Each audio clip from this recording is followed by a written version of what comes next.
tardes, muy bienvenidos un sábado más a Economía para Todos, a los oyentes de Es Radio y también, como no, a los espectadores del 125 de Movistar.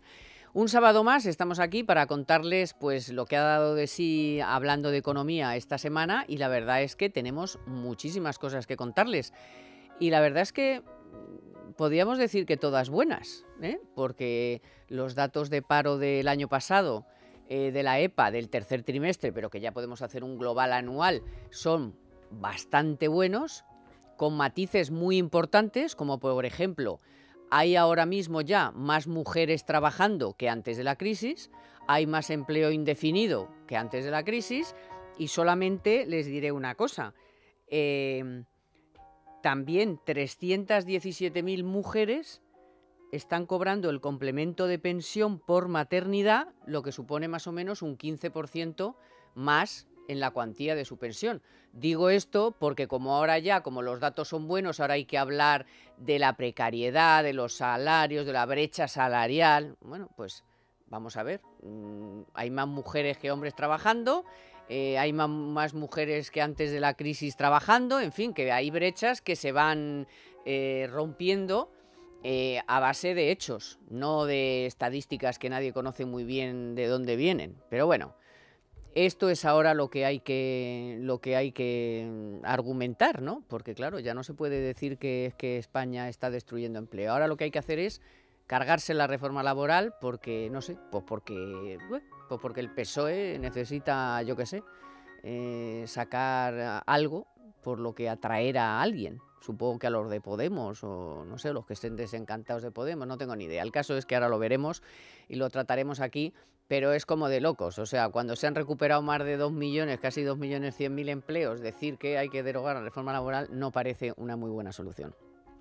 Bueno, y después hablaremos de presupuestos, de los que no tenemos, pero en los que insiste, o por los que de todas maneras insiste Montoro, en que va a subir los salarios a los funcionarios sí o sí, y algunas otras cosas. Luego le escucharemos porque ha dicho eso, y más cosas haremos sin presupuestos. Bueno, yo creía que sin presupuestos prácticamente no se podía hacer nada, pero bueno, parece que ahora se puede hacer de todo. Y luego escucharemos a De Guindos sacar pecho de para qué queremos agencias de calificación si nuestra deuda se vende sola. Pues bueno, pues luego comentaremos si esto es bueno, es malo o es regular. Todo, nada, ya. Economía para Todos con Carmen Tomás.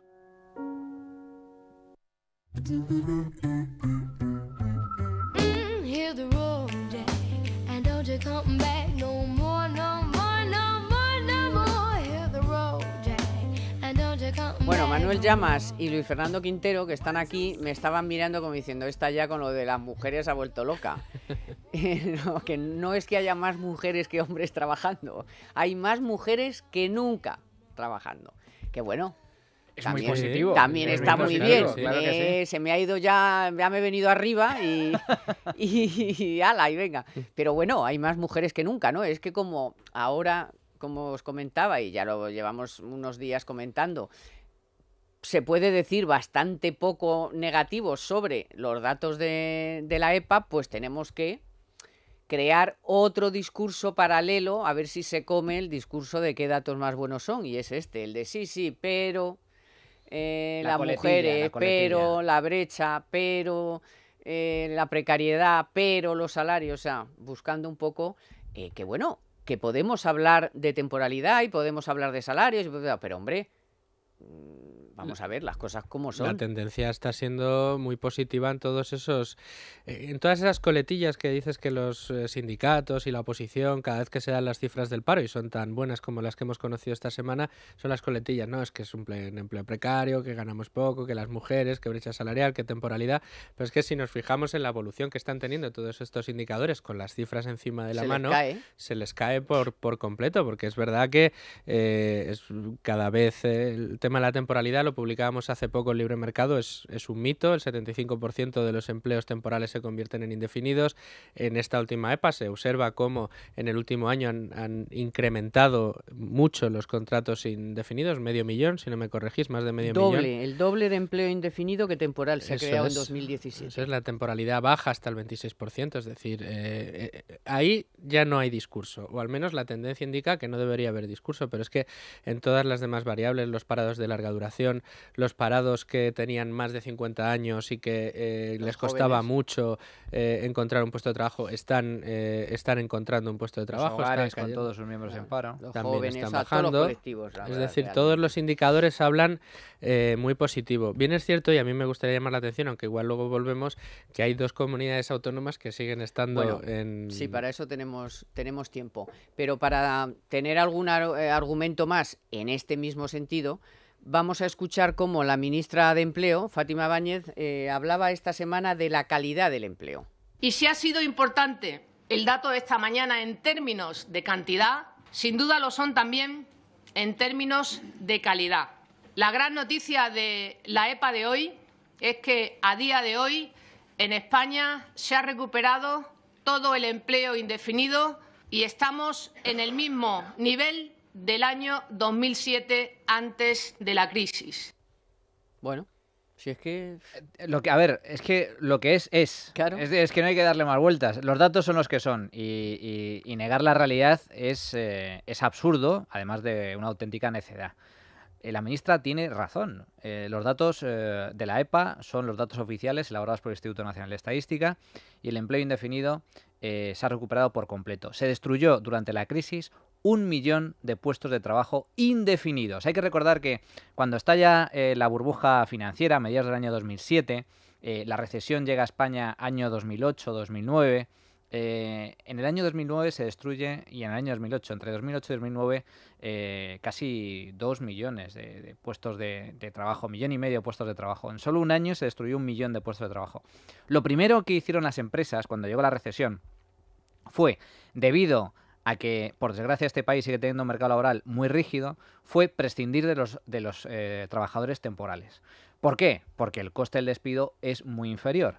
Y por lo tanto el despido de ese tipo de trabajador no se llevaba por delante a la empresa, porque si la empresa, encima que tiene que hacer frente a un desplome de la demanda, a una caída por lo tanto de ingresos, de facturación y de beneficios, en el caso en el que la empresa encima entra en pérdidas, si encima tiene que hacer frente a costes de indemnización por despido absolutamente elevados y desproporcionados, lo que sucede en muchas ocasiones cuando las empresas sobre todo son pequeñas y medianas es que la empresa acaba cerrando. No es que despida plantilla y, por ejemplo, tiene 50 empleados y deja la plantilla en 25. Es que si tuviera que indemnizar a los 25 con el coste del despido del trabajo indefinido, muy posiblemente tendría que cerrar. Por lo tanto, no perderían... ¿Cuántas empresas cerraron? Muchísimas, Claro. muchísimas. 300.000. No solo se perderían 25 puestos de trabajo, se perderían 50 puestos de trabajo. Y además no podrían cobrar la indemnización. Por eso también muchos trabajadores que fueron despedidos durante la crisis tuvieron que ir al Fondo de Garantía Salarial Eso es. del Estado. Y Por lo muchísimos tanto, fueron del sector de la construcción, Muchísimos. que obviamente, bueno, pues la temporalidad era fuerte, Claro. porque van de obra en obra y te van contratando, y luego además son personas que tampoco tenían mucha formación, con lo cual tampoco podían ir claramente a ningún otro sector. Efectivamente, O sea, entonces- sabían poner ladrillos o algo muy específico de la construcción. por eso digo que en los primeros años de crisis, primero se redujo de forma muy sustancial, o la destrucción de empleo se concentró en el empleo temporal, los contratos temporales. Pero luego, en la segunda fase, año 2010, 2011, 2012, ya empezó a afectar a los contratos indefinidos.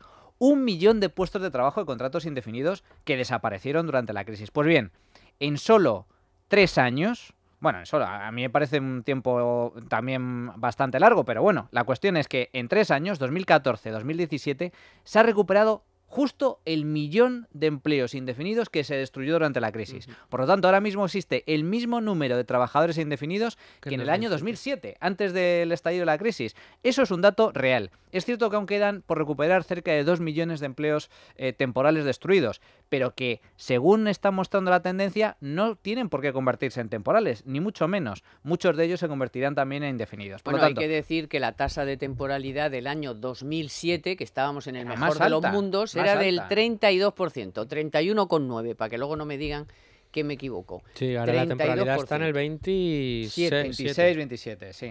Por lo tanto, Claro, es que son 5 puntos lo de que no- mejora. es Vamos muchísimo. a Lo que no se ver, puede que negar- puede ser más, pues sí, pero es que hay sectores en España, además, que están muy ligados a la temporalidad El por la turismo es uno, estacionalidad. Y que luego una de las reflexiones que debería traer consigo este tipo de datos que estamos viendo y esta evolución es que si cuando tocas la reforma laboral lo haces para liberalizar un poquito el mercado laboral que teníamos, consigues efectos tan positivos como los que estamos viendo, la tendencia debería ser a cada vez ir liberalizando un poquito más, ¿no? Y el conseguir ya no solo dar el salto en empleo, sino dar el salto en salarios, que sería lo ideal. Pero no, da la sensación de que el consenso político está en que la reforma laboral hay que derogarla, quitarla o llevársela por delante, lo que podría poner en serio riesgo, evidentemente, la evolución de empleo que tenemos. Yo, fíjate, creo actualmente. que es un poco de boquilla, porque luego habría que ver si el PSOE tuviera la posibilidad de gobernar, si realmente Dependiendo de con quién gobierne. se atrevería a derogar la reforma laboral, porque primero una gran parte de la reforma laboral,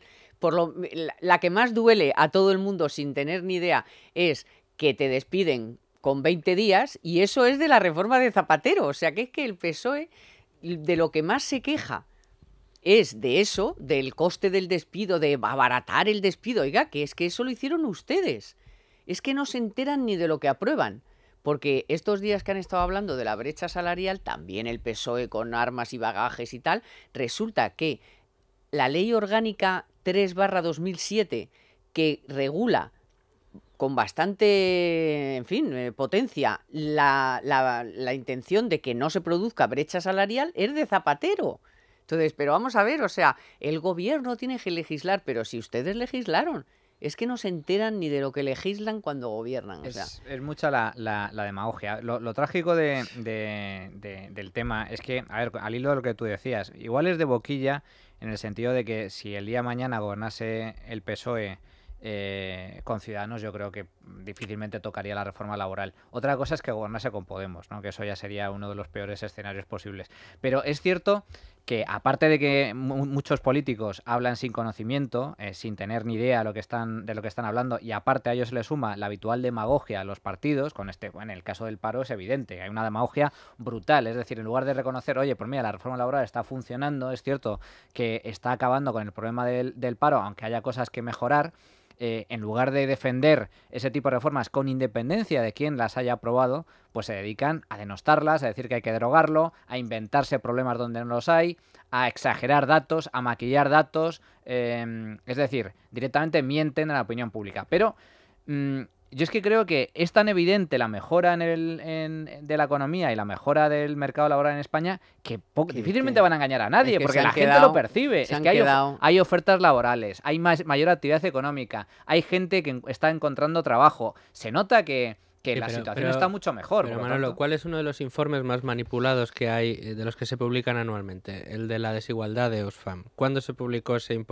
informe? Se publicó una semana antes, la semana pasada, a conocer los datos del paro. ¿Cuál fue el titular en los medios progresistas de este informe de Oxfam? Que la desigualdad se dispara en España, que cada vez hay más gente pobre, que la gente en riesgo de exclusión se dispara. Todos sabemos, y aquí en esta casa, en este programa y en Libre Mercado, Libertad Digital, lo hemos analizado muchas veces y hemos explicado cómo esas cifras no corresponden con la gente que realmente pasa hambre cuando se habla de En exclusión. España nadie pasa. Nadie pasa pasa hambre. hambre, eso Pues para eso ya empezar. Sí, pero el titular Que de no ese es informe... gracias al gobierno ni nada, bueno, pero es gracias a la Cruz Roja, gracias a Cáritas, gracias a los Pero- monjas, pero- gracias a no pero sé qué, al me da final- igual, al pero final no, la lectura- pero nadie se queda sin La comer. lectura que le queda a mucha gente es que sí, bueno, dirán que hay mucho empleo, pero aquí hay mucha desigualdad y la gente pasa hambre. Y al final alimenta mucho la demagogia. Y a mí me me da pena que se pierda de vista efectivamente que el análisis puro y duro de los datos, de la realidad, de lo que está pasando, es que estamos evolucionando con una tendencia, la verdad que es espectacular. Pero la yo creo tendencia que, como del dice empleo en Manu, la España. gente, vamos a ver, cuando te empieza a ir mejor, ya como que Cambia el dices, chip. a mí no Ya- me... ya no se lo traga. A mí ya no no se me, lo traga. no me cuentes rollos, o sea, vamos a ver, yo he encontrado empleo, obviamente me gustaría que fuera mejor y que me pagaran más, toma claro, y a mí, Todo el que al mundo. otro y Y maroto. todo el mundo, claro. Pero ya no le puedes vender que si cuando tú has encontrado empleo, tu hijo, mira, pues está estudiando, pero se ha encontrado un lugarcillo donde se gana 400 euros y tiene para sus gastos. O sea, es que eso hasta hace 4 días no existía. Y hemos podido cambiar el coche, todos no, pero mucha gente ha cambiado el coche, si no, ¿de dónde han vendido 1 millón y pico de coches el año pasado? Y se empiezan a comprar viviendas otra vez. Claro, claro. Y mira, un dato que me he apuntado yo aquí, que siempre me habían dicho, siempre me explicaron, cuando los puertos españoles, el índice, o sea, el testar los puertos españoles te da o que vamos bien o que la cosa va mal. Y el año pasado se ha batido un récord histórico de movimiento de toneladas en los puertos de España. 544 millones de toneladas. No soy capaz de saber cuántos son 544 millones de toneladas, da igual. El hecho es que es récord histórico. Eso quiere decir que el movimiento, o sea, que me explicaban, el movimiento de los puertos es lo que te da el movimiento de la economía. O sea, están saliendo y entrando mercancías continuamente. Transacciones comerciales. Luego, esto funciona. Hay movimiento, uno de los motores principales de la recuperación, más allá del turismo, que es evidente que estamos en récord histórico. El año pasado unas cifras magníficas, más de 82 millones de turistas extranjeros. Aparte de eso, es el sector exportador. España se ha convertido en una potencia exportadora Sí, sí. de primer nivel. Es cierto que todavía necesitamos avanzar algo más en esta materia, pero el cambio ha sido absolutamente radical. Durante los años de crisis se ha producido una especie de revolución silenciosa por la cual las empresas que sobrevivieron al golpe del estallido de la burbuja, sobre todo, bueno, las que cayeron fundamentalmente fueron las relacionadas con el sector inmobiliario, pero todas aquellas empresas que lograron sobrevivir ante la caída de la demanda interna, lo que hicieron fue irse a exportar, irse a vender fuera, abrir nuevos mercados, sobre todo las grandes, que son los que tienen mayor músculo y capacidad para ello, pero también muchas pequeñas Aquí hemos y medianas tenido, empresas. aquí, gracias Muchas a pequeñas CESCE y hemos medianas tenido a empresas. muchas que además ya no van a dejar ese hueco. No, O sea, al ya revés, al han revés. dicho, no, nosotros ya hemos abierto, sí, pero en otras crisis y en otros momentos Se volvían, decían, sí, sí, oye, sí. yo ya vendo en España, yo ya No. me quedo porque qué horror, qué rollo, y- qué pu, qué pan, no. y hay otros- Magnífico. Estamos en un mercado global y necesitamos empresas globales. Y otra prueba, otro botón de prueba de eso es en las mismas cifras de la EPA. Hay un dato que también me llama a mí mucho la atención cuando se segmenta por sectores la ocupación. El segundo sector en el que más ha crecido la ocupación en el último año ha sido la industria, que Ujú. la construcción es la primera, pero casi a la par con la industria, un 5,9 de promedio más en construcción, pero es un 5,13 en industria. Es decir, incluso también ha crecido en la agricultura. Los servicios igual, pero las puntas de lanza están siendo construcción e industria, lo cual no deja de ser también un dato positivo que también habla un poco de ese cambio de modelo productivo que era una de las demandas que había para poder, o que sí, una de las condiciones que se estaba poniendo para poder crecer y crecer Antes de con rematar, fundamentos. escuchando a la ministra su propuesta de sanciones para los que realmente abusan de la temporalidad, que los hay, pues si no, no habría economía sumergida, si no hubiera abusadores, o gente que también se deja abusar, o en fin, por razones X. Otro dato que a mí me ha dejado alucinada esta semana, y es que falta mano de obra en la construcción. O sea, ahora resulta que falta mano de obra en la construcción. Sí, a primeros de los 2000 faltaba la jardinería, ¿no? Pero vamos a ver, o sea... Ahora falta en la construcción.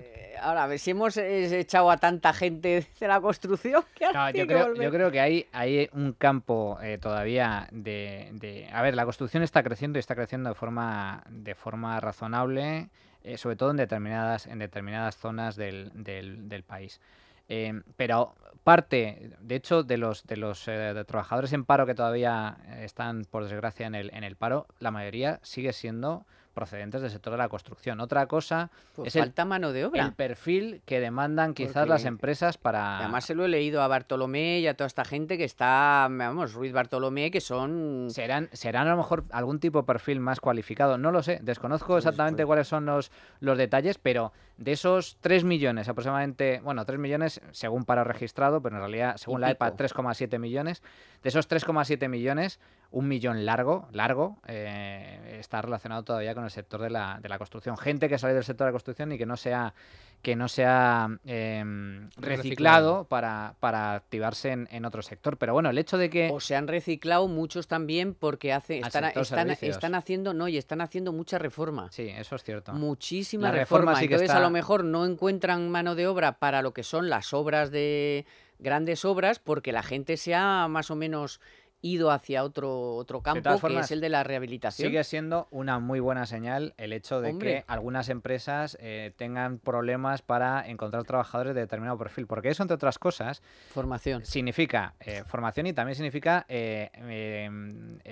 tendencia al alza de los salarios. Uno de los efectos curiosos que está teniendo el mercado de Estados Unidos en los últimos meses, que lo hemos visto además, es que tras la rebaja fiscal que ha aprobado Trump, las grandes empresas norteamericanas y también las medianas están decidiendo subir de forma muy sustancial el sueldo a sus trabajadores. Una parte de esta subida se explica por la rebaja fiscal, porque les permite mayor margen de maniobra a esas empresas para invertir en sus proyectos y para mejorar el sueldo a sus trabajadores. Pero, ¿por qué un empresario, ¿qué pasa? ¿Es generoso per se y le paga más a su trabajador porque realmente le da la gana por hacerle un favor? No. La cuestión es que no perderle. En Estados Unidos la tasa de paro es muy baja. Entonces, hay una competencia brutal por los trabajadores. Entonces, las empresas tienen que incentivar a sus trabajadores con mejores sueldos, mejores condiciones, porque si no se van a la competencia. Claro. Y eso es lo maravilloso del mercado. A diferencia de del pensamiento socialista que dice, no, el empresario te quiere machacar, te va a pagar sueldos de miseria. Pues no, señores, en un mercado abierto con tasa de paro baja, los sueldos tienden a crecer y tienden a ofrecer condiciones laborales mucho mejores porque las empresas compiten por los trabajadores. Así estaba ayer Trump. Sacando pecho en Davos. Hombre, con el 4% de paro, la bolsa en máximo histórico, los salarios subiendo, la economía creciendo. Pues, claro, no, pero eso será un zafio. Pero... Es curioso, pero efectivamente el argumento político que emplean la izquierda política y sindical en nuestro país es que los impuestos no se pueden bajar a los empresarios porque no van a traducirlo en subidas de salario. Bueno, pues esto para muestra un botón. Esto es lo que tira por tierra un poco ese argumento. Bueno, a ver qué os parece la propuesta de la ministra Báñez de penalizar, de sancionar a los empresarios que se compruebe que abusan de la temporalidad. Queremos presentar nuevas medidas en el diálogo social para acabar con esa temporalidad injustificada. Medidas más efectivas que no solo sancionen, que ya lo hacen al que incumpla la ley, sino que disuadan de una vez para siempre de mantener formas de contratación insolidarias. Y por ello quiero adelantarles que el Gobierno va a proponer a los interlocutores sociales en esa mesa de calidad en el empleo endurecer las sanciones a las empresas que realicen contratos temporales sin causa. En concreto vamos a proponer que se impongan tantas sanciones como contratos temporales sin causa haya. Bueno, hasta ahora habíamos visto que efectivamente la Inspección de Trabajo había levantado bastantes actas, el dato lo dio no hace mucho, no me acuerdo ahora, pero era importante, habían levantado una deuda importante con la Seguridad Social y una cantidad de contratos. Bueno, esto es otro paso más que es, oiga, a mí me parece bien, o sea, pero vamos a ver, no veo la necesidad de tener que abusar. Si tú quieres un trabajador y lo necesitas, pues dale unas condiciones medianamente normales, ¿no? O sea... Yo creo que aquí el problema, desde mi punto de vista, yo no comparto la medida que ha anunciado Báñez, básicamente por dos razones. Lo que hay que preguntarse es por qué hay empresas que las hay, y hay empresarios que los hay, que abusan de los contratos temporales. No es que abusen, sino que realmente no deberían ser contratos temporales. Es decir, en teoría son trabajadores que los fichan con carácter indefinido. Es decir, los ficha la empresa no para hacer un determinado servicio durante un determinado tiempo, como puede suceder en el sector turístico, que es lógico que el hotel te contrate durante 3 meses, 6 meses, que es lo que dura la campaña. Sin embargo, en este tipo de casos es cierto que hay muchas empresas que tiran de contratos temporales y luego encadenan contratos temporales, pero en realidad la naturaleza de ese puesto de trabajo es indefinido. Es sin pensar que vayan a prescindir de él en 6 meses. Pensemos en una línea de producción, en una fábrica, y que van contratando para el mismo puesto donde se va a hacer lo mismo siempre, Exacto, cada claro. 6 meses a una persona distinta. ¿Pero por qué? Bueno, eso en el periodismo sabemos mucho de eso Yo es lo que temporalidad. me planteo es por qué lo hacen. Lo hacen una vez más porque el empresario es malo y quiere ofrecer contratos temporales y bajos sueldos a sus trabajadores. No. Hombre, alguno habrá. No, pero básicamente, es decir, el empresario no es malo per se. El empresario No. son personas como son los trabajadores, exactamente igual. Pero esto de encadenar sabiendo que en el mismo puesto, o sea, vas a necesitar a esa persona... Pues es una cuestión de costes. Por ejemplo, nosotros en el periodismo lo sabemos muy bien. O sea, traes una persona con un contrato temporal, en realidad está haciendo el trabajo de un redactor y lo mantienes temporal, Claro. hasta que ya no puedes más. Oiga, pero si vamos a ver, si está haciendo el trabajo de un redactor, pues punto y final. Pero el problema, Claro. o sea, la causa es por qué lo hace. Y lo hace porque el coste es menor. Es tan sencillo como es. Es decir, es que contratar a un trabajador indefinido es mucho más caro que un contrato temporal. Entonces, si la causa es por una cuestión de encarecimiento, ese es el grave problema del mercado laboral en España, la famosa dualidad. Existe una distinción entre contratos indefinidos y contratos temporales, cosa que no sucede en otros muchos países, donde lo que existe es un contrato libre o un contrato único, todos son indefinidos y luego hay contratos de obra y servicio. Pero en el caso de España no, en el caso de España tenemos indefinido, temporal y obra y servicio. Y entonces el hecho de que sea más caro contratar a un indefinido desincentiva a las empresas para llevar a cabo empleos indefinidos. Yo quiero pensar que Habrá la que acabar ministra con está eso. hablando de lo que estamos comentando, o sea, del abuso Del que hace la hay trampa. de trampas, o sea, es como lo de los falsos autónomos. Vamos a ver, si usted tiene una plantilla de señores que llevan, chicos que llevan las pizzas y tal, pues o le contrata o no le contrata. Pero ¿qué es esto de que usted conviértase en un autónomo y yo le doy las pizzas para que las lleve? Pero si lo contratas con esos términos, en lugar de 10 trabajadores tendrás a 2. Por lo que te cuestan 10, trabajas a 2. Pues No podrás atender la Pues demanda. no podrás llevar las pizzas. El coste O sea, es vamos muy a ver. superior. Entonces, lo que hay que preguntarse es, para mí la solución no es más sanciones, sino precisamente radica en la regulación. Si el coste es tan tremendo, rebaje usted el coste y no habrá contratos temporales innecesarios. Pero Bueno, eso es un último- coste, pero eso es un coste. En el caso de lo de los repartidores, que yo creo que esta medida de Báñez puede ir a afectar también a los servicios nuevos de Sí, lo digo economía por colaborativa que estamos conociendo, pero claro, para el propio trabajador también es, ojo, cuidado, porque depende de, si tú me haces un contrato indefinido, ya a lo mejor lo que me pagas a fin de mes va a ser menos por los costes que genera, y yo quiero repartir contigo, pero por la tarde voy a repartir con aquel y luego los fines de semana voy a tener un trabajo en no sé dónde. Entonces a mí me conviene más ser un trabajador autónomo, pagarme mis autónomos y tú me pagas y yo te facturo el IVA, a decir, no, es que si tú me haces un contrato me vas a pagar menos y además luego me va a costar más la declaración de Hacienda si voy a otro lado, ¿no? O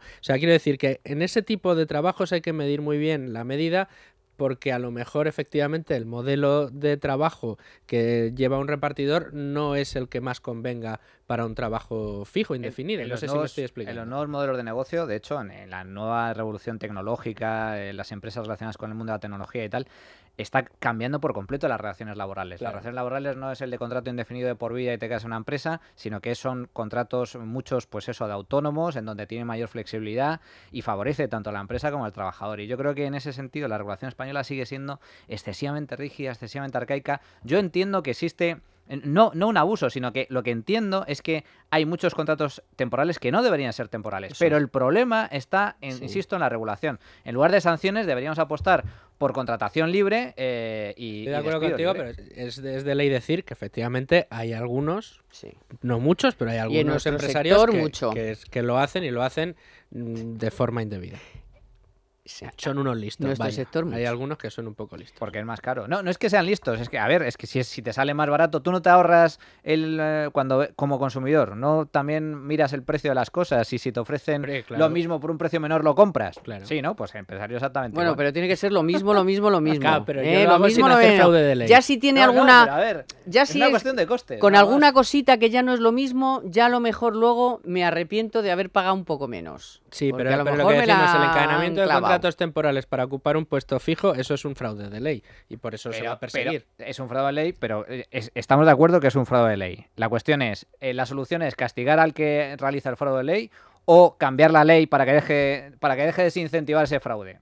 Para mí, la sería, solución sería es la ideal segunda. que los costes laborales no hicieran que hubiera que recurrir a ese tipo de artimañas. Bueno, vamos a ver en qué queda, porque estas cosas se anuncian y tal, y luego hay que ver los papeles y hay que ver realmente de qué estamos hablando, porque no lo sabemos ahora mismo de qué estamos hablando. De lo que sí sabemos, y les voy a hablar, es de la noticia de la semana de Telefónica. Presten mucha atención porque es muy interesante. En Economía para Todos, la noticia de la semana con Telefónica. Estén atentos porque el presidente de la CNMV, de la Comisión Nacional del Mercado de Valores, ha asegurado esta semana que va a promover cambios normativos ante el peligro de invertir en criptomonedas. La CNMV recomienda no comprar criptomonedas, como el Bitcoin, por ejemplo, por parte de inversores minoristas, o sea, de usted o yo. Abella, que es el presidente de la CNMV, ha dejado claro que en el regulador no están en contra de las nuevas tecnologías ni de las monedas virtuales, que les parecen muy interesantes, pero sí están preocupados porque se invierta de modo desordenado y con poca información. En Economía para Todos, la noticia de la semana con Telefónica.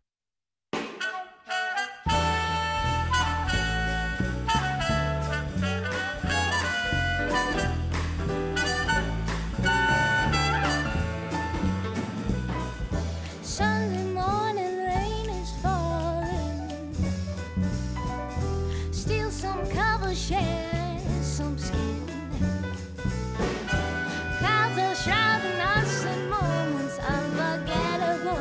You twist to fit the mold that I am in. Bueno, segundo tema que os propongo, que es el de los presupuestos. ¿Por qué? Pues porque parece que no tiene muchos visos de ¿Qué salir presupuestos, adelante. digo yo? Por ¿Qué eso. presupuestos? ¿Qué presupuestos? Los del 18, que no del 18, sí, que no tiene muchos visos de salir adelante y que bueno, ya de hecho el ministro Montoro ha dicho que se da de margen hasta la primera semana de abril, que es después de la Semana Santa, pues por poner una fecha, porque dice que en paralelo te decía, pero vamos, no veo yo que haya mucho interés en ningún partido en que esto salga adelante. Yo me acuerdo aquellos tiempos en los que años en concreto el PP de Aznar, las negociaciones en Bruselas, era el gran negociador y se llevaba el gato al agua siempre y dejaba a todo el mundo ahí descolocado. No, las negociaciones de este gobierno son impresionantes. La negociación con el PNV para los presupuestos ha sido fantástica. Yo te doy el dinero antes de que tú te comprometas a nada y luego ya me echas por tierra los presupuestos. Y ahora, claro, llegamos a año electoral y ahora sí que gabelas a cascoporro, pero no hace falta cambiar los presupuestos. Y lo que para Montoro era algo crucial, que no podía estar un Estado parado, un país parado sin presupuesto nuevo, ya da igual, ya. Pues mira, para abril, para el año que viene, ya. Pero para que no digan, esto es que lo dice Luis Fer por decirlo. No, es que lo ha dicho Montoro, que total, qué más da. Los salarios públicos van a subir de cualquier manera, ¿no? Quiero decirles, en ese sentido, yo también compareceré el miércoles por la tarde a los presupuestos y hablaré de lo que significa la parálisis o el no tener presupuesto. Pero la intención del gobierno es clara a ese respecto también. Quiero decirles que si por cualquier circunstancia no tuviéramos presupuestos a tiempo, porque ya veo que hay grupos políticos que la verdad es que más bien parece que no tienen ningún interés, ¿no? Y eso ya lo debatiremos el miércoles por la tarde en ese sentido, pero insisto, los salarios de los funcionarios los vamos a mejorar y otras cosas las vamos a mejorar también. No, pero luego también decía, me ha parecido que, bueno, no sé si se ha cortado o qué, que daba igual. Que no es, pues es igual, vamos a hacer un montón de cosas que se pueden hacer al margen. Eso tú estás encantado, o sea, Manu Llamas está encantado de que no haya presupuesto. Sí, pero no está tan encantado de todo el gasto Claro, público en el que va a incurrir. Eso ya...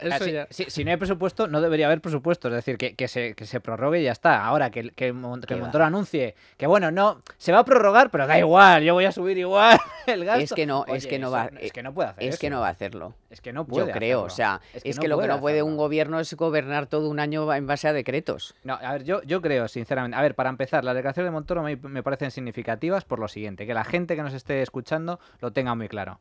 Cuando empieza la negociación de los presupuestos, si escuchas atentamente las declaraciones del mismo ministro, del señor Montoro, bueno, que no haya presupuestos es la catombe, es el desastre total. Oye, no hay presupuestos. Bueno, pues que sepan ustedes, las pensionistas no van a cobrar, los funcionarios no van a recibir subida de sueldo, los padres se quedan los padres sin el permiso se de quedan paternidad. sin la subvención. Las becas, qué irresponsabilidad. Bueno, y ahora, meses después de que se haya iniciado la negociación y a la vista de que no va a haber presupuestos a corto plazo, no pasa nada, hombre. Si es que no pasa nada. Tranquilos, que yo voy a subir el sueldo a los funcionarios exactamente igual. Nos mienten constantemente. Mira, la aprobación de los presupuestos no es importante. No es importante. Es importante para el político. No es importante para los españoles. ¿Por qué no es importante para los españoles? Porque hay un presupuesto que ya está aprobado. Y la prórroga supone trasladar ese mismo presupuesto al año siguiente. Pero iban a bajar los impuestos, iban a bajar el IRPF. Sí, pero a costa, es cierto que habían introducido un cambio absolutamente marginal propuesto por Ciudadanos afecta para a 3 rebajar, millones de personas. pero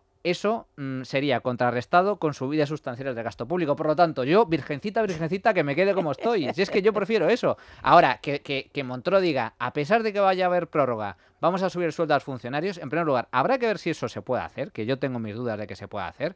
Y en segundo lugar, estamos en época preelectoral. Esto responde a una cuestión puramente electoralista del PP. Pero qué duda tienes, Manuel. Yo estoy seguro de que va a subir todo lo que pueda subir. Ya han dicho que van a subir el salario mínimo. Desde el punto de vista legal, tengo mis dudas de que lo pueda hacer. El salario mínimo sin presupuesto tampoco pueden subirlo. Y de dinero, ojo, que están presumiendo de que la deuda se nos vende sola. Oiga, que me la quitan de las manos. No te adelantes, no me hagas el spoiler.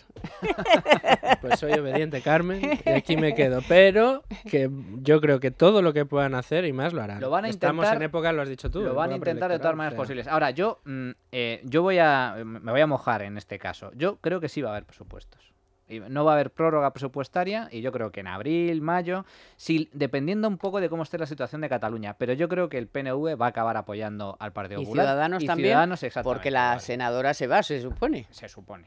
Por lo tanto, yo creo que va a haber presupuestos, porque el PP se juega mucho en que haya presupuestos, porque necesita dádivas, necesita comprar votos y necesita anunciar que gasta más. Por desgracia, y Ciudadanos necesita que se sepa que la mayor parte de las cosas que se van a poder hacer por los presupuestos es por ellos. Son gracias a él. Entonces Sí, se va a poner la medalla del IRPF, la medalla de la Guardia Civil, la medalla de la paternidad. Todo. Y el PNV también tendrá que vender lo suyo a sus correspondientes votantes. Y luego introduzco otro elemento. El Partido Socialista es el que más interesado está, y ahí podemos hablar de las dos comunidades autónomas esas que te gustan tanto a ti, está muy interesado en que se hable de financiación autonómica, porque tiene varias comunidades, preside varias comunidades autónomas y precisamente no las más bollantes ni las que mejor se comportan. Con lo cual, a lo mejor hasta puede echar una manita. Algún diputado Oye, suelto. Perdona, en el techo de gastos se abstuvieron. Por eso digo. Luego, no me extrañaría lo mejor se pueden abstener. Se juegan 5.000 millones de euros las comunidades autónomas con los presupuestos. Y le estarán diciendo Susanita y tal y el otro, oye, que estamos sin un duro, a ver si hacéis algo. Susanita y Vara. Más eso, del 23%, o sea, la Asturias, tasa... Extremadura, Andalucía, ¿qué más? Aragón, ¿no? Aragón, Valencia. Bueno, Valencia sí. Valencia con los comunes. Con los compromisos. Bueno, que están muy interesados en la financiación autonómica, cosa que tampoco saldría si no se aprueban los presupuestos. Sí, pero la verdad que yo, que soy extremeño, cuando veo las cifras del paro, ya no las de inversión, no, es que las cifras del paro... nos parece que el 16,5% de tasa de paro en el que se ha quedado después de esta EPA sigue siendo muy alto, pero es que en Extremadura y en Andalucía la tasa de paro sigue estando por encima del 23%. O O sea, que son dos comunidades autónomas que siguen estancadas y que Y que seguirán. Estancadas. Bueno, y eso que tenían un 30 y o siguen 30 y siendo pico. feudos socialistas. Bueno, Extremadura tuvo ahí un paréntesis que tampoco sirvió de mucho, pero Eso es la paguita, ¿eh? Es el efecto la paguita. Ya hay unas redes clientelares brutales. El mayor porcentaje de funcionarios o de empleados públicos en comparación con la población activa, con la gente en edad de trabajar, es Extremadura. En Extremadura se concentra el mayor porcentaje de empleo público de todo el país y de uno de los mayores del mundo. En Andalucía sucede algo parecido, quizás algo menos en cuanto a empleo público, pero hay que recordar que hay unas cuantas decenas de miles de familias que viven de una subvención que se llama PER, que también la apoya el Partido Popular, por desgracia, y que, bueno, haciendo 2 semanas de peonadas al año, pues recibes 500 euros al mes, lo cual es una bicoca. Y luego encima te sacas tu dinerito por detrás en la economía sumergida y, Bueno, y y así que- vive mucha gente. Y por que desgracia. vivir allí pues no es como vivir en Madrid, Claro, es mucho claro. más barato. Con cuatro duros Con te- que 3 de la familia arreglas. cobren los 600 o 700 o 800, pues ya tienen... Existe un una sueldo. red clientelar absolutamente construida durante casi 30 años de gobierno, tanto Andalucía como Extremadura, que es muy difícil de romper. Y es una pena porque son comunidades autónomas con mucho potencial económico, pero que por desgracia son de las menos desarrolladas de toda Europa, ya no de España, sino de toda Europa. Me parece que hay un interés connivente entre la población y los políticos que los gobiernan de que siga siendo así. Y es una pena porque ambas tienen potencialidades. Andalucía todavía las aprovecha un poco más porque a nivel turístico es potencia, porque a nivel de productos agroalimentarios también está bien posicionada, pero es una pena que no haya más crecimiento, más innovación, más inversiones en Andalucía, pero es que en Extremadura no se potencia absolutamente nada y tienes es una comunidad autónoma con una riqueza extraordinaria, incluso para el turismo, aunque algunos no lo crean, es una comunidad Hombre, autónoma hay sitios fantástica. estupendos. Y para la industria agroalimentaria, para la industria Tiene un ganadera, tiene un y bueno, producto. en realidad eso es lo que significa es una de las grandes lecciones de la teoría económica, ¿no? El hecho de que un país, una determinada comunidad, una determinada región, pues disponga de muchos recursos naturales y se considere que es una región rica precisamente por eso, no significa absolutamente nada. La clave de la riqueza no radica Venezuela, en por eso, ejemplo. exacto, Anda Venezuela, que no que es tiene, rico. Venezuela está encima de un mar de petróleo. Exacto. O sea, solo tienen que perforar un poco y ya sale petróleo por todos lados. Bueno, pues están en la ruina absoluta. Eso, y sin embargo, una población que no tiene absolutamente nada, una región que no produce alimentos, etcétera, que era un país subdesarrollado hace apenas 50 años, como puede ser Singapur o Japón hace 70 años, que tiene que casi importar todo porque es una isla que casi no tiene recursos. Sin embargo, son economías enormemente ricas y enormemente prósperas. ¿Por qué? Pues porque hay libertad económica, porque hay capitalismo, porque hay iniciativa privada, porque hay empresas, porque hay productividad. La riqueza, por lo tanto, radica en eso, en el ahorro y en el capital, no radica en tener o no recursos naturales. Si tú tienes recursos naturales, pero no permites actividad económica, empresarial, para poder explotar esos recursos o esas potencialidades, pues estarás condenando a tu población a la pobreza. Y eso es lo que sucede, por desgracia, en las comunidades del sur de España. Que, insisto, sucede lo mismo con Italia. En el sur de Italia sucede algo Exactamente parecido. lo mismo.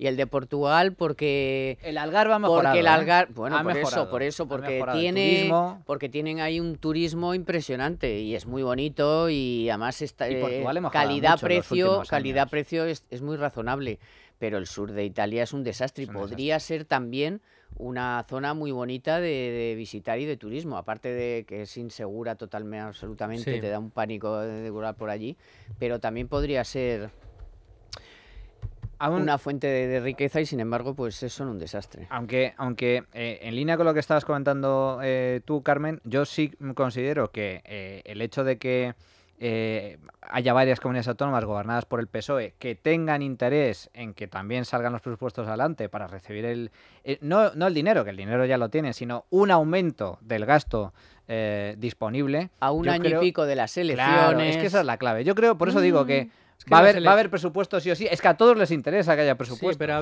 ver cómo se cierran. Si es el tema también es que el del no es no, darle un sí. No será bien. a un- Bien no va a ser. Bien no va a ser. O sea, quiero decir, si te lo van a aprobar es porque vas a ceder Sí. Hombre, claro. El PP ha cedido, Pero ha el cedido todo lo problema- que- mucho, ¿eh? el en problema todo lo es que haya el que PP ceder, ha se cedido cederá. todo lo que quieras, ha cedido ya muchísimo y no se ha garantizado nada. Si ese es el Ahora el sí, miedo, es una bicoca. en lo que sí te doy la razón, Luis Fernando, es que a mí no lo entiendo. La negociación del Partido Popular con el PNV a mí me Ya, resulta incomprensible. sí, de Porque si traca. tú cierras el cupo, que el cupo es para 5 años, hombre, pues ciérralo para Asegúrate- toda la legislatura. Claro, no la asegúrate la legislatura. No la cierres para un año porque al año siguiente te van a venir con toda la razón del mundo a decir, no, lo del cupo ya fue, ahora vamos a negociar otra cosa. Es más, creíamos que se había negociado para 2 años. El año pasado la idea general era que habían negociado Se el daba por cupo hecho para que ese sí. año y para el Sí, se siguiente. daba Y por sin hecho. embargo han salido ahora con el 155 los del PNV que dices, bueno, pues mientras haya 155 no aprobamos presupuestos. Se da por hecho y al final Pues es que devuélvenos el dinero o algo, que diga algo por lo menos. como el dinero sale todo del mismo lado, al final pagaremos los de siempre. Bueno, oye, que ahora, hoy este fin de semana sí que hace frío, ¿eh? Uy, sí, Hace sí. un frío, Un además viento. hay nevadas, carreteras cortadas, puertos con cadenas. ¿Dónde Bueno, está el cambio climático? Yo sí, quiero sí, sí. calentamiento global. No, pero ahora sí que ha llegado el invierno, ¿eh? Y la bomba de calor de Toshiba es Fantástica. para esto es lo mejor, porque es que además te calienta toda tu casa, con el menor gasto de energía y además con el menor coste, ¿eh? No, Tu sin bolsillo protegido. Y además tienes varias fórmulas, tienes splits de pared, multi-splits, por conductos, todas las soluciones para la reforma de tu casa y además si quieres aerotermia para darte calor en invierno, frío en verano y agua caliente todo el año. Solo tiene que poner quiero un Toshiba en su navegador y Toshiba le manda un equipo que le mira la instalación y le va a proponer pues lo mejor para su casa y su negocio. Toshiba.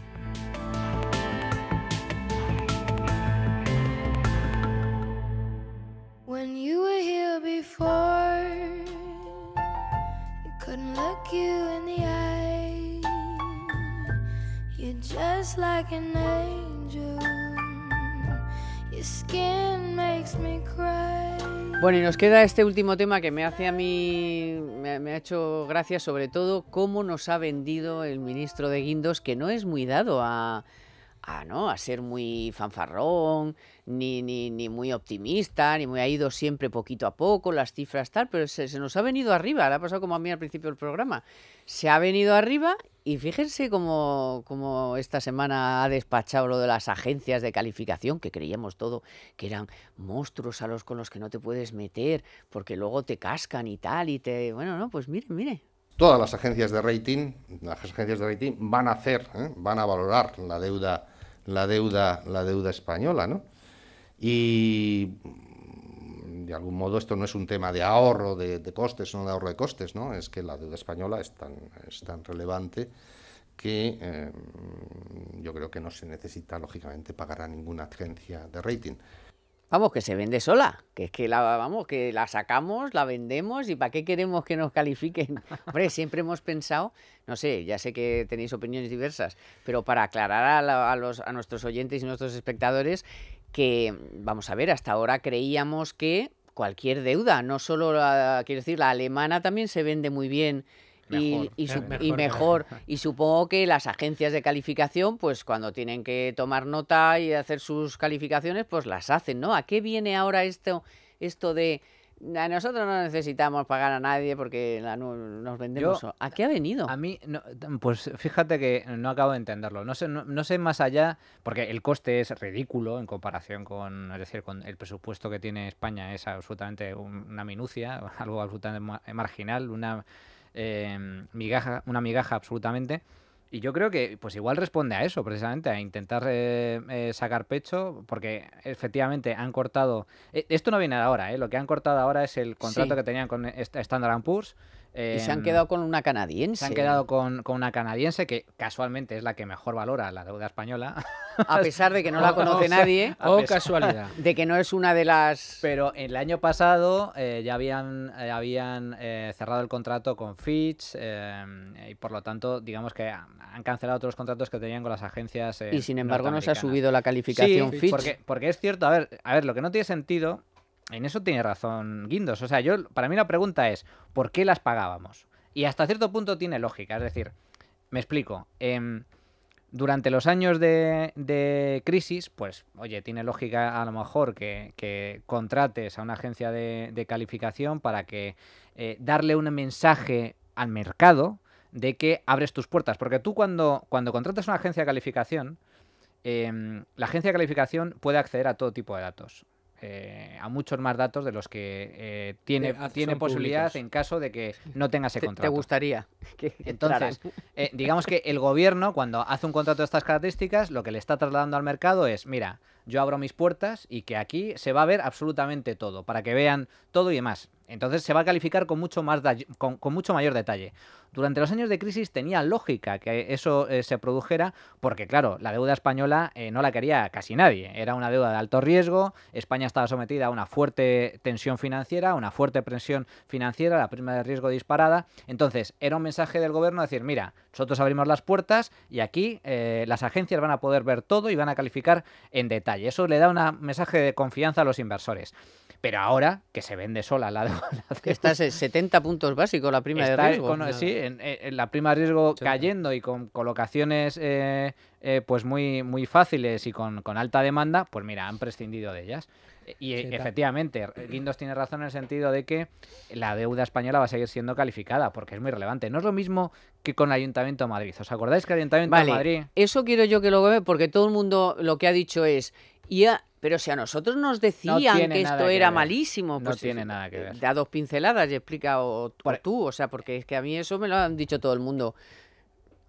Con lo de la deuda de Madrid, porque decíais que era la diferencia radica en que en el Ayuntamiento de Madrid, que es el ayuntamiento más endeudado de España y que por lo tanto es relevante que su deuda sea calificada para ofrecer mayor transparencia a los inversores y para facilitar su colocación en caso de que se produzcan refinanciaciones o emisión de deuda, etcétera. La diferencia radica en que, a pesar de que el Ayuntamiento de Madrid es el ayuntamiento más endeudado y la capital de España, si tú no contratas con una de estas agencias de las grandes, de las más renombradas, no te la van a calificar. No te van a calificar la deuda. Y si no te califican la deuda, pues eso va a ofrecer menores garantías a los inversores y, por lo tanto, tu coste de financiación va a ser más alto. Por eso el Ayuntamiento de Madrid, de Manuela Carmena, hizo un mal negocio con rescindiendo el contrato con las agencias de calificación. Igual no quería abrir las ventanas y igual que entraran. Igual no quería. Como hablaban de la auditoría de la deuda y de impagar la deuda, etcétera. Entonces anunciaron, nos vamos a ahorrar 2 o 3 millones de euros al año. Sí, pero zoquete, te vas a ahorrar 2 o 3 millones, pero por culpa de que no te van a calificar la deuda, vas a tener que pagar? el coste de financiación del Ayuntamiento de Madrid va a ser más alto. Por lo tanto, no solo lo comido por lo servido, sino que estás perdiendo dinero. Claro, ¿no? Y estás perdiendo el coste de oportunidad de inversiones que podrían venir en caso de que vieran que la situación del Ayuntamiento está bien y que no vayan a venir por ese motivo. De todas maneras, la deuda pública, yo recientemente he estado en algunas charlas con gestores de fondos de inversión, que los hay en renta fija y los hay en renta variable, y es verdad que el comportamiento de la renta fija, de la deuda pública, ha funcionado bastante bien en estos últimos años, sobre todo en el último ejercicio, y todos estos gestores coincidían en que sus carteras de renta fija van a renovarse o van a hacer otra nueva apuesta buena en este año, tienen las mejores perspectivas para este año en renta fija. Entonces yo creo que este consenso también ayuda mucho a que en el caso nuestro de la deuda española, dada la prima de riesgo que tenemos y la evolución y la tendencia que estamos experimentando, pues continúe colocándose, digamos, de esa manera tan pues yo tan buena. Voy a llevarte a la contraria y yo recomiendo a todo el mundo que no invierta ni un euro en renta fija, que no compren deuda pública, así de claro, ni siquiera estadounidense. O sea, la CNMV que no compres Bitcoin, Manuel Llamas que no te metas en renta fija, y tú, Ángel mío, que no hay que hacer. Yo no recomiendo la bolsa, ¿cómo la ves? Yo soy algo, dar un fondo de inversión ¿en qué? Yo recomiendo, o sea, petróleo a mí me gusta, a 70 primero, yo no 70 recomiendo nada que luego viene pago con las rebajas. Pero muy bien. Que no me han caído constato, a mí ni nada. O sea, yo no estoy haciendo ninguna recomendación. Yo constato lo que los gestores de fondos están diciendo. Y están diciendo eso. ¿Y eso qué hace? Pues alimentar la idea de que la renta fija puede seguir siendo rentable este año. ¿Eso significa que yo recomiende la compra? No, pero ¿y de la bolsa qué te han dicho de la bolsa? Es un gran riesgo con con muy poca rentabilidad. Eso es lo que significa la renta fija. No sé qué hace ya 3 veces que se lo fija, sí, pero se lo he preguntado 3 veces y está mirando para Pamplona. No, yo lo digo. Yo igual que estos, los gestores igualmente creen que la renta variable tiene todavía mucho recorrido. En Estados Unidos parece que puede estar tocando agotamiento porque está en máximos históricos. Que lleva en máximos históricos todos los días. Sí, todos los días desde hace ¿cuántos años? Pues fíjate, desde hace años. 2010, 2011. Desde hace años que está máximo. Subiendo sin parar. Pues eso no sabemos cuándo se agotará, pero todo va por ciclos. Pero la renta variable española y europea yo creo que todavía tiene recorrido. Yo lo que la digo española sobre todo. Con lo de la renta fija, lo que quiero decir básicamente es que piensen nuestros oyentes. Es decir, ¿realmente usted está depositando su confianza y sus ahorros en la voluntad de los políticos, que es el Estado? Entonces, los políticos son muy dados a ser muy responsables, muy mentirosos y muy mal pagadores. Es decir, pagan muy mal. Los estados quiebran de forma mucho más habitual de lo que la gente piensa. El estado que, por cierto, más veces ha quebrado a lo largo de la historia, el estado moderno me refiero, es el español. España quebró más de 5 veces. Grecia también es otro estado fallido. Y luego, la rentabilidad que ofrecen, aunque no impaguen, aunque no suspendan pagos, la rentabilidad que ofrecen es muy baja y al final la inflación se come la rentabilidad. Pero se sigue vendiendo la inversión en renta fija como la más segura que existe. Pues no es cierto, al revés. Porque hay inversores que quieren riesgo cero, pues son gente ya mayor, gente no sé qué. Pero es que precisamente es lo que dice Manolo. O sea, ¿en pues quién te fijarías? En gestores profesionales, pero se lo venden. Pues como los empresarios que han pasado aquí por CESCE, de CESCE, como empresarios como Manolo Pizarro, como los grandes, o te fías más de Montoro, de Guindos, Rajoy, que esos manejen el dinero que tú quieres luego cobrar. Pedro Sánchez o Pablo Iglesias. O para no fiarte de Pizarro, que dijo que se ponía a 40 Endesa y se puso. Hombre, claro. Con un par. O sea, pero ese sí que es un buen gestor. De Montoro yo no me fío. Nada. Y yo sin Y comprar. de Pablo Iglesias menos. No, pero a ver, es cierto que hoy por hoy creo que la decisión que ha tomado el gobierno de rescindir el contrato la veo lógica. Se va a ahorrar un dinerillo, que te digo, son migajas, pero bueno. Y al final vamos a recibir la misma calificación, no vamos a recibir la misma evaluación por parte de las agencias de calificación. De hecho, ya anunciaron que efectivamente ellos iban a seguir calificando la deuda española, puesto que tenían datos suficientes como para hacerlo. Ahora, es perverso, y esto es algo curioso, cómo funciona el sistema de las agencias de rating, porque el que emite deuda es el que paga la agencia. Claro, esto es un poco, ya para empezar suena un poco raro. Es decir, si tú quieres emitir deuda y necesitas que alguien te la califique y eres tú el que paga, Págame. Hombre, pues digamos que la agencia Bueno, pero también pagas, se va a portar bien. También pagas a las auditoras. Claro, también... pero a eso me refiero. Yo creo que en ese sentido el sistema debería funcionar de otra forma. Porque... Y ya hemos visto las cosas que han pasado con Hombre, algunas claro. auditoras. ¿Cuántos triples A's a eso me refiero. Hay muchas auditoras que han firmado Cosas los que... informes y luego al final... Por eso digo que ¿cómo debería funcionar? Como funcionaba antes. Esto es una vez más culpa de la regulación. La regulación obliga a ello. Y la ley obliga a ello. Pero antes no funcionaba así. Antes, si tú querías una auditoría, tú eres un inversor que quería comprar una empresa o quería invertir en deuda pública, tú contratabas un informe a una auditoría o a una agencia de calificación. Era el cliente, el que quería invertir, el que pagaba y le dijera, mira, voy a ver las cuentas, a ver cómo son, etcétera. No la empresa, que eso, cuidado, eso tiene... ha sonado Chopin... Se acabó. Se acabó. ¿Ya se acabó? Se acabó. Es tremendo, pero se acabó. Manu, gracias. Un placer. Luis Fer, gracias. Manuel Llama, Luis Fernando Quintero.